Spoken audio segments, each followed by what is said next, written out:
Eu vou chamar então o próximo palestrante, o consultor do Plano Nacional de Prevenção, Controle e Monitoramento do Javali, Carlos Salvador. Por favor, tem 30 minutos também. Conseguiu? Bom dia. Seguindo o processo aqui do seminário de nivelamento, coube a mim, então, apresentar o que é o javali. Né? Então, vou pedir licença aí, porque sei que tem muitos especialistas da espécie. Talvez se repita muita informação, mas faz parte aí do processo. Então, começando com apresentações, né? Queria primeiro agradecer a oportunidade de estar aqui e falar desse assunto, porque eu sou biólogo, sou apaixonado pelo tema e pelo meu processo aí de estudos, esbarrei no javali. Então, gosto muito da espécie, gosto de entender, gosto de estudá-la. E minha história com ela começou com uma cena assim, lá em Santa Catarina, de onde eu sou. Eu trabalhava na região ali de Floresta com Araucária, para o oeste do estado, 2000, 2002, e não tinha problema com javali. Ninguém falava de javali. Nem conflito com fauna nessas proporções. E, de repente, em 2004, 2005, começou a proliferar situações como essa, né, uma perda de lavoura grande, atribuída à espécie javali, né, e ainda seguida aí de algumas regulamentações de caça do estado de Santa Catarina desde 2006, né, onde tinha aí um certo manejo, um certo desfrute. Então, aquelas perguntas, né, javali, de repente, um bicho grande, apareceu em Santa Catarina, coisa estranha. Então, o que é o javali, de onde veio, quantos tem, como está sendo esse desfrute, como está sendo esse controle. Então, foram todas essas perguntas que me levaram ao doutorado em 2007, 2008. Então, meu histórico começou com essa história. E foi uma época que ainda tinha poucos estudos no Brasil, né? O estudo assim, dessa espécie na natureza é basicamente restrito ao Pantanal, com o porco-monteiro. Né? Então, na Mata Atlântica, só depois comigo, depois com a Clarice, que está aqui presente, vai falar. Então, foi um período ainda que tinha muito ainda se descobrir o que era a espécie no país. Então, mas em comparação ao que já existia do conhecimento dela é desproporcional, porque é uma espécie muito conhecida. Né? No mundo inteiro existe e é estudada, até mesmo onde a espécie é nativa, até hoje se estuda muito. Né? Então, só destacando um breve histórico aí, né? São 9.000 anos de interação com o ser humano. Né? Foi uma das primeiras espécies a ser domesticada. Então, assim, o conflito com ela é de longa data, como caça, como manejo, como mitigação de impacto. Né? O processo de domesticação dela para o porco doméstico é longo, né? E o conhecimento. Né? Se sabe muito, no último levantamento de estudos sobre javali, dá mais de 10 mil trabalhos só sobre a espécie. E 2001, né, destacando alguns momentos históricos dela, ela, pelo grupo de trabalho da IUCN, foi considerada uma das top 100, né, dentre as 100 mais danosas, espécies exóticas invasoras. Daí, no Brasil, né, começou com esses conflitos. Né, Santa Catarina tem uma portaria de regulamentação desde 2006, mas no Rio Grande do Sul desde 95, né, pausadas, né, experimentais, mas de Santa Catarina é contínuo. E no Brasil, né, desde 2013, então passou a ser a única espécie cinegética do país, com manejo através da regulamentação de caça, né, que não só é a regulamentação, tem um grupo de trabalho que está envolvido nesse processo. Né, e depois, todos esses conflitos, a própria caça gerou bastante atenção de outros setores da sociedade, não envolveu só o pessoal, setores do ramo produtivo, da agricultura ou até da sanidade, mas também as pessoas interessadas no manejo, né, no bem-estar animal, da academia também, bastante setores envolvidos. E, para mim, o clímax foi chegar no legislativo, né? Em Santa Catarina já teve 3 audiências públicas na Assembleia Legislativa, mas aqui chegou no Senado. Então, até então estava muito restrito aos órgãos executivos, mas agora também envolve os 3 poderes, que até o Ministério Público também é envolvido em muitos dos processos do javali. E para nós, né, o que levou a gente a estar aqui, e é como uma espécie exótica invasora, né, o Brasil é signatário da CDB, da Convenção de Diversidade Biológica.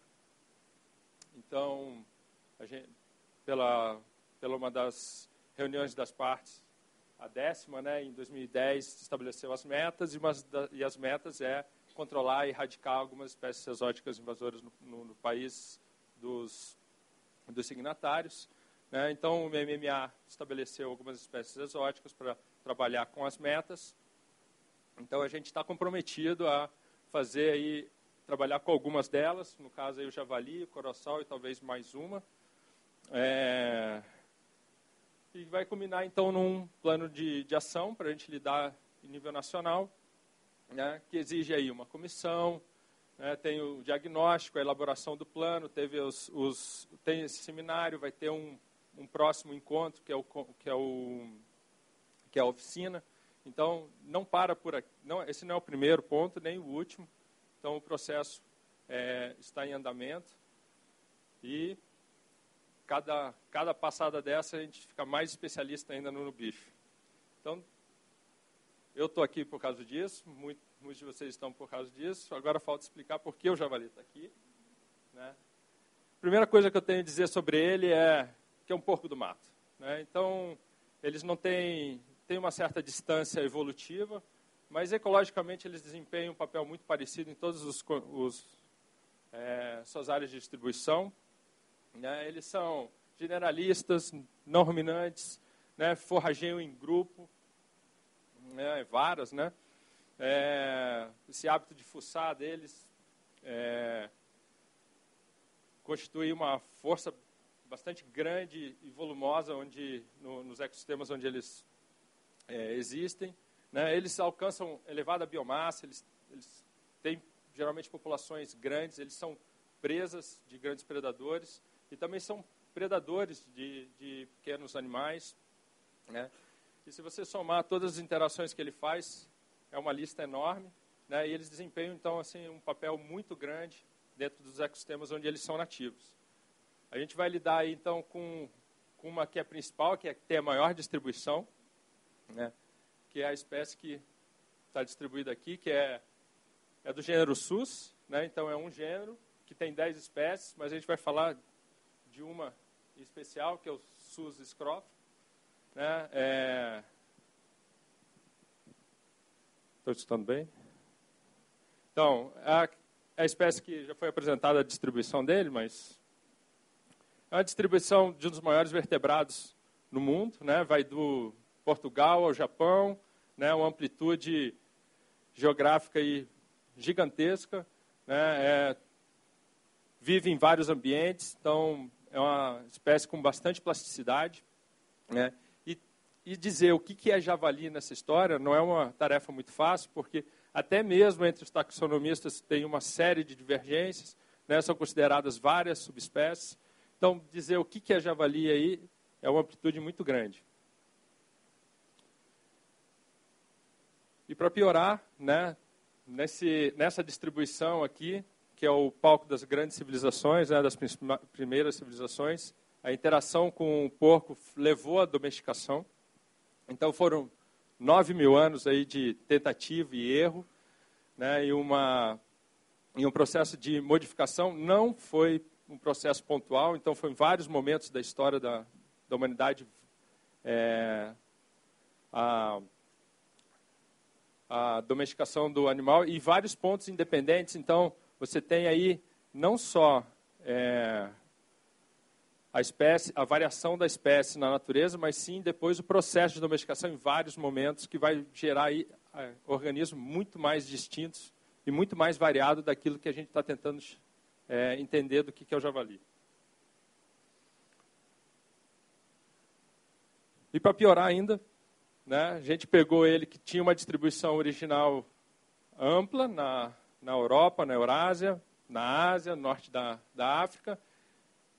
E durante o processo de navegação, principalmente, ou mais recentemente, a gente pegou ele e levou como espécie doméstica para quase todos os continentes, principalmente em ilhas, né, várias ilhas aqui, principalmente no Pacífico, né, onde a espécie realmente se tornou um problema ambiental sério, porque nessas ilhas tem muitas espécies endêmicas.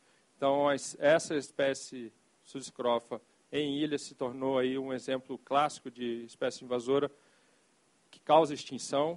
É justamente nas ilhas, principalmente, que eles é responsável por uma ou duas extinções já registradas. E ampliou o nosso espectro do que é o javali. Então, é a espécie doméstica que veio, depois foi para a natureza, depois a gente trouxe o javali original, selvagem, porque a selvagem ainda continua existindo, né? Então, explicar o que é o javali, né, é mais fácil de entender dentro de um espectro que vai do que a gente conhece mesmo, do que é o porco doméstico, e numa outra ponta o que é o javali. E toda essa bagunça taxonômica, né, é natural. Quem começa a estudar ou buscar informação esbarra no nome científico, né? Muitas vezes você vai encontrar a Sus doméstica, mas o nome mais reconhecido é de Sus scrofa. Mas o nome popular, né, depois da domesticação, tem o porco doméstico, tem o acelvajamento ou feralização, já pegando a palavra do inglês. Você tem aí, então, gerando o porco selvagem. Daí você mistura o javali, tem as misturas, também chamado de híbridos, né? E você vai ter aí os nomes populares: javali, javaporco, jamonteiro, que é a mistura do javali com o porco acelvajado lá do Pantanal, que é conhecido, o porco monteiro, como é conhecido da região do Pantanal. Daí, em inglês, também tem uma série de nomes populares: Wild Boar, Wild Pig, Wild Hog, Swine Hog, e assim vai. Então, você vai encontrar aí uma bagunça não só da forma, mas também de como a gente chama eles. Tá? E isso, claro, não é um processo exclusivo da espécie, né? Outras espécies que foram domesticadas também têm um sistema parecido, só que no caso do javali e do porco, tem uma particularidade que é essa montoeira de nomes, né? Mas ninguém chama de cão ou lobo selvagem, por exemplo, só pegando uma analogia com outro processo semelhante, né? Então, o que é o javali? Né? Dentro desse espectro aí, é interessante pontuar o que a gente mudou e a gente entender em que ponta que a gente está mais próximo do javali ou mais distante do javali. Né? As modificações foram para a criação. Né? Então, a gente sempre buscou maior prole, maior tamanho, maior crescimento corpóreo mais rápido, né? Um adulto maior para a carne. Né? A gente mudou a estrutura física dele, tirando aquela forma com maior tamanho na cintura escapular, para um aumento do traseiro, para ter mais carne de pernil. Algumas outras derivadas, né? A orelha caída, isso acontece também em cão, no cachorro. Então, essa modificação aqui, ou você está mais perto do javali, ou você está mais longe do javali, que é o porco doméstico, e no meio você tem aí as raças mais rústicas, né? Aquelas que foram primeiramente distribuídas no mundo inteiro, e as misturas depois com o javali. Então, sempre vai ter um pouquinho mais, uma característica mais próxima do javali e outras mais distantes. Então, só destacando algumas, né? Glândulas mamárias, né? No javali você vai encontrar 5 ou 6, no porco você vai encontrar até 18, né? 12, 13 mais comum, né? Daí o número de prole também vai ser bem diferenciado, né? Você vai encontrar 5 ou 6 filhotes no javali, e no porco doméstico número maior também, 10, 12. E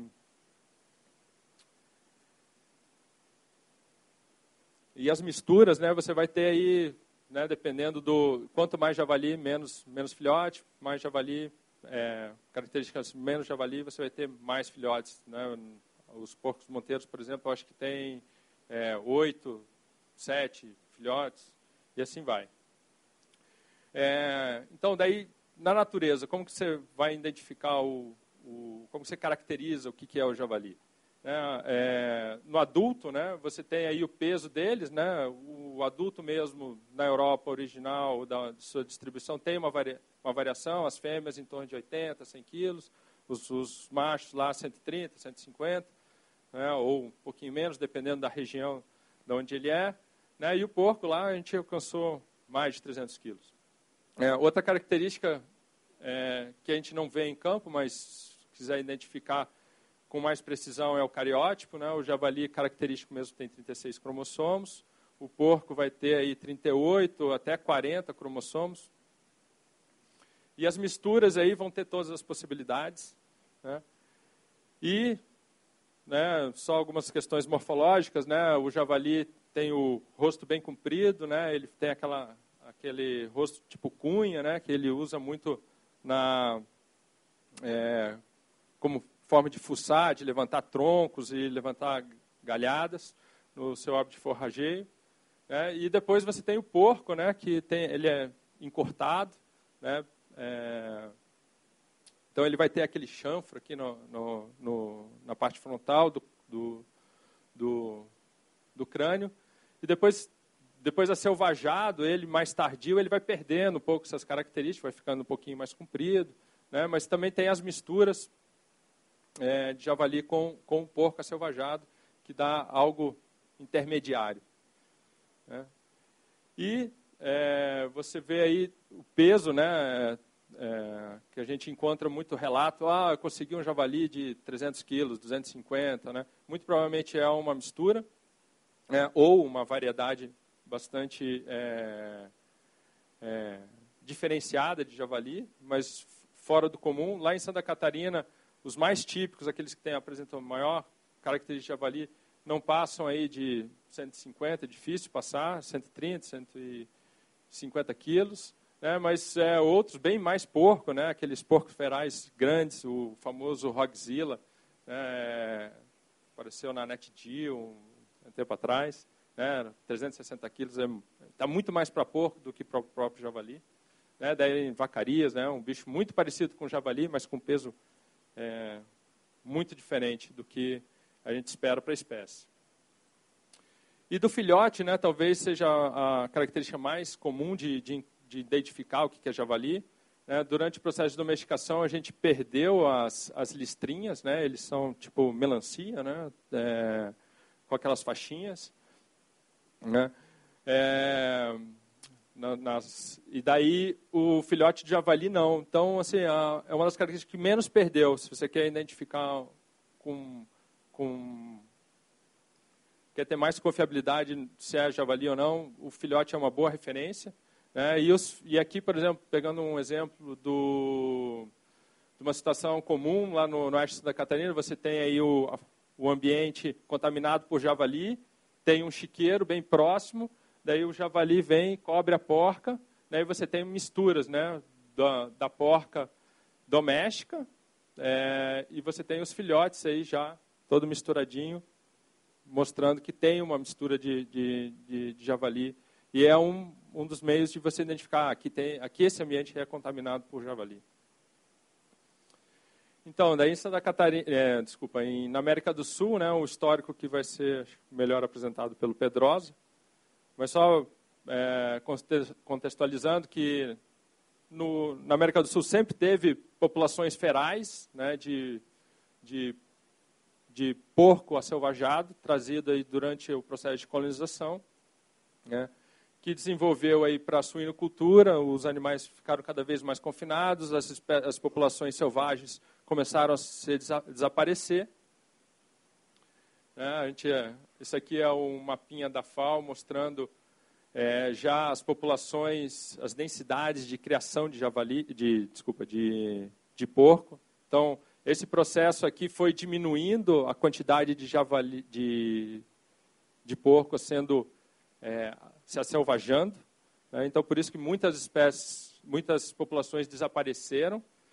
Mas, de repente, agora, né, em 2010, a gente tem uma nova versão.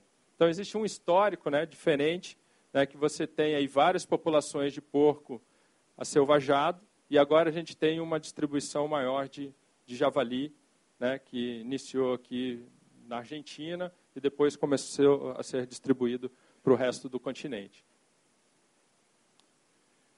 Então, isso é um pouco do histórico de distribuição, do que é, das formas. E agora só um pouquinho da ecologia, né, o hábito dele de comportamento de forragear, né, ele revira tudo mesmo, consegue cavar, é predador de pequenos vertebrados, né, consome uma infinidade de organismos.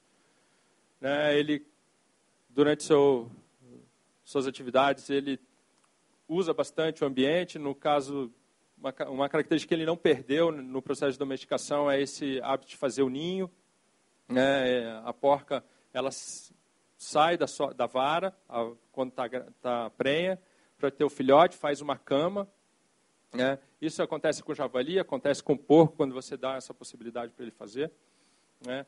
Então, isso não só muda o ambiente, mas também é uma característica da espécie que não se perdeu e que vai ter grandes implicações, né, até mesmo no manejo, porque é bem nessa hora que há uma mortalidade grande natural, né, pelo processo de predação dos filhotes, quando a porca tem os seus filhotes separados da vara. Outro comportamento também muda muito e até propicia outros tipos de ambientes. Esse banho de lama, né, que eles têm o costume de fazer. É um organismo que não tem, o Suscrofa não tem glândulas sudorípadas. Sudorípadas? Não veio. Então, a termorregulação dele acaba sendo externa por comportamento, gera, então, aí um outro tipo de ecossistema, por exemplo, para anfíbios. Né? Então, outro tipo de alteração que ele faz. E assim, se soma tudo, você vê aí como que é no ambiente. Né? Eles se reviram mesmo, onde estão eles reviram, tem maior capacidade de transformação do ecossistema, né? Algumas áreas produtivas, né? Nascentes, onde o pessoal, pequeno agricultor, reclama muito. Outros comportamentos dele bastante interessante é que o macho é bem diferente da fêmea, né? Diferente dos nossos porcos nativos, que o grupo é unitário, né? Você tem machos e fêmeas e filhotes. No javali é separado. Né? O mais parecido que nós temos é o coati, ou lembra como que é o coati. Né? Tem o macho que anda solitário e depois tem os grupos de fêmea.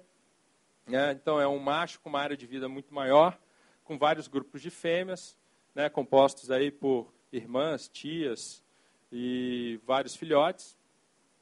Né? Numa área aí de 150 km² do macho, variando 20, 30 da fêmea. Né? Mas isso ao longo da sua vida, né, se você pegar num período curto, eles são muito residentes, eles ficam muito tempo numa área muito pequena, aí, que se você pega 1 mês, 2 meses, é em torno de 30 km² para o macho. Né, mas ao longo da vida, se soma o tempo, ele vai percorrendo várias áreas, porque a capacidade de deslocamento dela, plasticidade, é alta, então ele consegue em poucas horas se deslocar muitas distâncias, mas depois ele volta e se mantém dentro da sua área de vida mais comum. Né? Então, quantos tem na natureza? Então, são perguntas que ainda estão sendo feitas, né? São muito específicas para o lugar onde está sendo estudado. Né? O Pantanal é um dos lugares com maior conhecimento que a gente pode comparar. Né? Comparando aqui as 3 espécies de porcos nativos as duas nativas, né, o queixado e o cateto. Aqui é cateto e queixado também. E aqui o porco monteiro. No Pantanal você tem um ecossistema mais conservado, então ele tem essa diferenciação aí de ambientes, então eles conseguem se diferenciar em densidade, as abundâncias conseguem variar. Então você tem aí o cateto, o queixado e o javali variando entre 5 a 15 indivíduos por quilômetro quadrado. Né? Já na Mata Atlântica, eles deveriam menos conservado, mais alterado. Estou chegando, terminando.